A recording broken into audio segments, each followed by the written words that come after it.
If you're trying to connect your BERIBES wireless headphones to any Android phone, including Samsung, this quick guide will show you how to pair them in a few simple steps so you can start using them right away. So we're using Samsung for this video, so I'm gonna just open settings, from there to connections to Bluetooth. Now whatever Android you're using, just go straight to the Bluetooth settings. Just make sure Bluetooth is turned on. So let's take our BERIBES into pairing mode.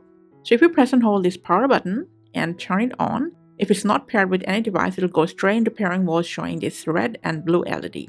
If it's not showing solid blue, maybe it's paired with any nearby devices. What you have to do, make sure it's turned off and then press and hold down this same power or multifunction button until it goes into pairing mode showing this red and blue LED.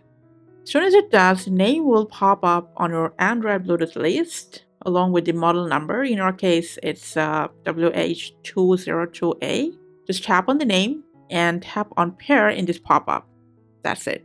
And that's pretty much how you can pair and connect to your BERIBES wireless headphones with literally any Android phone. Thanks for watching.